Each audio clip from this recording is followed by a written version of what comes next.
নমস্কার, আমি তরুণ ঘোষ। প্রত্যাশা মতোই তারেক রহমানের চীন সফর দুই দেশকে নাড়িয়ে দিয়েছে। গতকাল মার্কো রুবিও ফোন করেছিলেন ডক্টর জয়শঙ্করকে, মানে ওদের বিদেশমন্ত্রী মার্কো রুবিও, আমাদের বিদেশমন্ত্রী ডক্টর জয়শঙ্করকে। তারেক রহমানের বিদেশ সফর নিয়ে, চীন সফর নিয়ে তাদের মধ্যে দীর্ঘ বাক্যালাপ হয়। তারপরে স্থির হয় আগামী বছর ট্রাম্প আসতে পারেন ভারতে। এই দেখুন, এখন কি কি নিয়ে আলোচনা হবে সেটাও এখানে ডিটেলে লেখা আছে। আজকে আমার ভিএনটা চলছে না, যেটা এডিটিং করে সেটা চলছে না বলে আমি স্ক্রিনে এটাকে দিতে পারছি না। তো যা বলা হচ্ছে, বাংলাদেশের উদ্ভূত পরিস্থিতি এবং সন্ত্রাসবাদ যেভাবে মাথাচাড়া দিয়েছে, তাতে বিশ্ব আর বসে থাকতে পারে না। এটা মার্কো রুবিওর কথা। বিশ্ব আর বসে থাকতে পারে না। বিশ্বের কাছে একটা বার্তা যাচ্ছে যে একটা দেশ ধীরে ধীরে সিরিয়া, লেবাননের দিকে পৌঁছে যাচ্ছে। এতে ভারতের উদ্বিগ্ন হওয়ার যথেষ্ট কারণ আছে। আমরা বুঝি, অবস্থার সৃষ্টি তো আপনারাই করেছেন, সৃষ্টিকর্তা আপনারা। কথা শোনাতে ছাড়েনি, সৃষ্টিকর্তা তো আপনারাই। আপনারা তো ধোয়া তুলসী পাতা নন।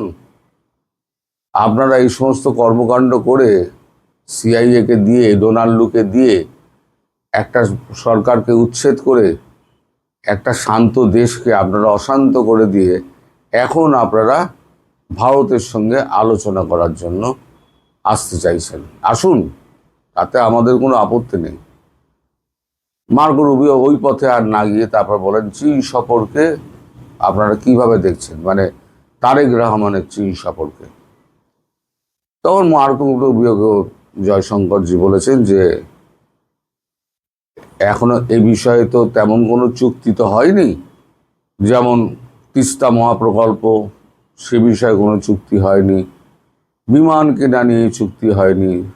তাছাড়া দেশটা ঋণে ডুবে আছে। যদি এই সমস্ত চুক্তিভুক্তি হয়ও, বিনা পয়সায় তো হয় না। আর আমি যেটা বলেছিলাম আপনাদের, একদিনে আমি টাকা দিলাম দিয়ে 17টা কি 20টা বিমান নিয়ে এলাম, তা তো হয় না। আমরা রাফেল কিনছি 24টা না 36টা। এই রাফেল 2036-এ গিয়ে আমাদের ডেলিভারি হবে, মানে একটা দুটো করতে করতে 2036-এ আমাদের পুরো ডেলিভারি কমপ্লিট হবে। টাকা দিলেই হলো না। টাকা দেওয়ার পরবর্তী সময়, এটা তো এক গাড়ির শোরুম নয় যে এটা সাজিয়ে রেখে দেবে। এই যুদ্ধ বিমান দিয়ে কি হবে? ভারতের সঙ্গে লড়বে নাকি মায়ানমারের সঙ্গে লড়বে? কার সঙ্গে লড়বে?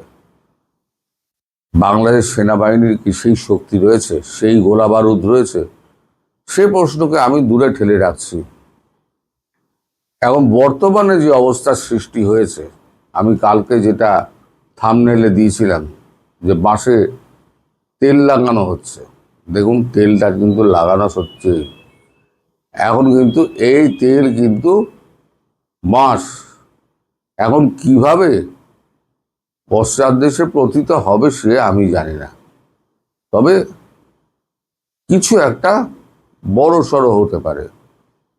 ট্রাম্পের আসার কথা ছিল নভেম্বর অথবা ডিসেম্বরে, কিন্তু সেই সময়তে মানে তার আগে পরে বেজিংয়ের আমাদের রাষ্ট্রপতি এবং পুতিনের, রাশিয়ার রাষ্ট্রপতি দুজনেই এখানে আসছেন। আমি বারবার আপনাদের বলেছি, ডেট এখনো ঠিক হয়নি, কিন্তু ওই সময়ের মধ্যেই আসবেন।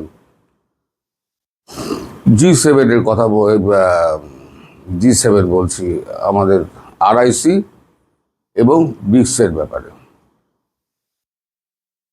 তো একজন লিখেছেন কোয়াডের সঙ্গে এটা মিল খায় না। বাস্তবতায় কোয়াড আলাদা, কোয়াড একটা আলাদা বিষয়। আর ব্রিক্স আলাদা, RIC আলাদা। তাকে আমি একটুখানি ঘেঁটে ফেটে দেখতে বলবো, গুগল দেখতে বলবো। তিনি নিশ্চিত না হয়ে কেমন এটা অবাস্তব বলে তিনি বললেন আমি জানি না, তো আমি নামটাও আমার মনে নেই। তো যাই হোক, এখন শুধু আসছেন দুটো ব্যাপারে আসছেন ট্রাম্প। একটা হচ্ছে বাণিজ্য চুক্তি। ট্রাম্প হয়তো নেক্সট ইলেকশনে উতরে যাবেন। মিড টার্ম ইলেকশনে।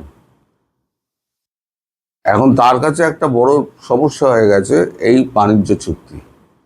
বাণিজ্য চুক্তির একটা চূড়ান্ত ফয়সালা উনি করবেন, এটা মার্কো রুবিও বলেছেন।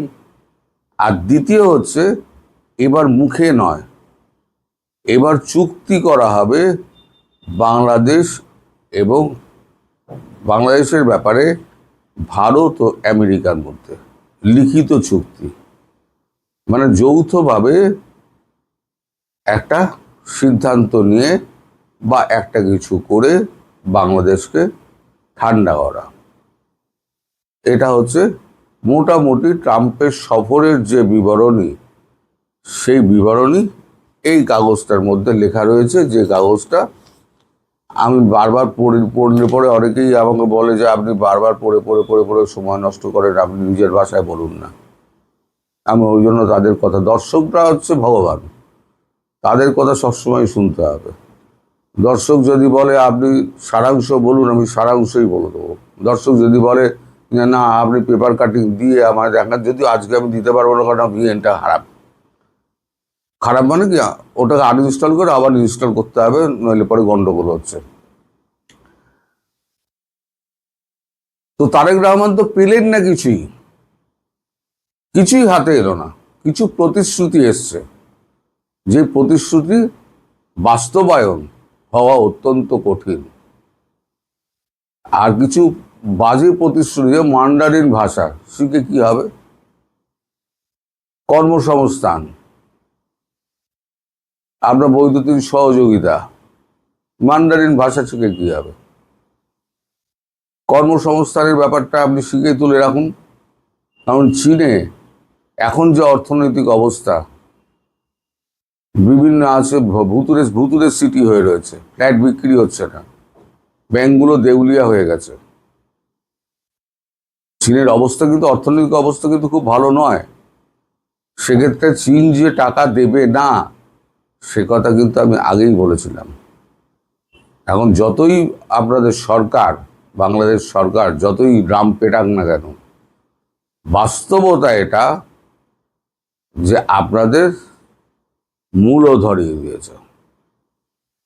কিন্তু এবার সব থেকে বড় কথা হচ্ছে, সেই সর্বনাশের একেবারে গোড়ায় ঘা দিয়ে দিয়েছেন। মানে দুই সাপের মাথায় পা তুলে দিয়েছেন, বিষধর সাপের। ভারত একটু ধীরে করে, কিন্তু আমেরিকার ধৈর্য নেই। আমেরিকা যা করবে ধারাদ্দার করবে। ভারত আস্তে আস্তে একটা রাজনৈতিক নেতাকে ওখানে দিয়েছে, এরপরে নেপালে ওখানে পাঠাবে, ওখানেও একজন রাজনৈতিক নেতাকে পাঠাবে। যেসব জায়গায় গন্ডগোল আছে সে সমস্ত জায়গায় এই রাজনৈতিক পূর্ণ মন্ত্রিত্বের মর্যাদা দিয়ে তাদেরকে পাঠানো হবে। তো এখন এই অবস্থার মধ্যে আপনারা কিন্তু একটু কঠিন সময়ের মধ্যে রয়েছেন। একটা প্রসঙ্গ বলতে ভুলে গেছিলাম, জয়শঙ্করজি এটা বলেছেন যে আপনারা যে প্যাঁচটা লাগিয়ে রেখে দিয়েছেন, এই যে গোলামি চুক্তির প্যাঁচটা লাগিয়ে রেখে দিয়েছেন, সেটা কি হবে? তখন মার্কো রুবিও বলেছে প্যাঁচ আমরাই লাগিয়েছি, আমরাই খুলে দেবো।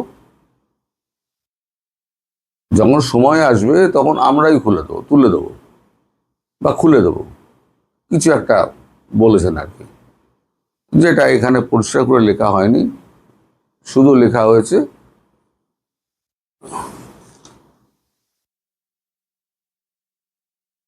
গোলামি চুক্তির ব্যাপারে যেটা বলা হচ্ছে, সেই চুক্তি আদতে থাকবে কি থাকবে না সেটা নিয়ে আগামী দিনে কথা হবে বলে মার্কো রুবিও মন্তব্য করেছেন। এখন তার মানে আপনাদের দেশে যে গোলামি চুক্তি, আমেরিকার গোলামি চুক্তি রয়েছে, সেই গোলামি চুক্তি থেকে বের করে আনতে পারে একমাত্র ভারত। এই যে ভারতকে দিনরাত গালাগাল করছেন, দিল্লি না ঢাকা, দিল্লি না ঢাকা এই করে চিৎকার করে যাচ্ছেন, এখন হলো কি? আচ্ছা, এবার বিকেলে আমি আপনার সন্ধ্যেবেলা যে ভিডিওটা করব সেখানে দেখবেন ব্রিটেন একদিন ইটালি ফিটালি সমস্ত নরওয়ে ফরওয়ে সমস্ত চালান করছিল, নেদারল্যান্ড থেকে চালান করছিল, এখন ব্রিটেন বলছে যে আমরা সমস্ত বিদেশি মানে আশ্রয়দাতা যারা আছে তাদেরকে সব আমরা তাড়াবো। স্টারমারের গদি গেল, লেবার পার্টি এখন কি করে দেখা যাক, সেটা আমি বিকেলে বলবো। ওটাও একটা দুর্দান্ত মানে বাজে খবর, যেটা আপনাদের পক্ষে খুব খারাপ। এই পাকিস্তানি এবং বাংলাদেশি এরা বিদেশে যায় উন্নত জীবনযাপনের জন্য, যা আমি বারবার বলেছি, তাহলে ওখানে গিয়ে এই সমস্ত বদমাইশিগুলো করার অর্থটা কোথায়? তো যাই হোক, আপনারা সবাই ভালো থাকবেন, সুস্থ থাকবেন এবং সাবধানে থাকবেন। নমস্কার।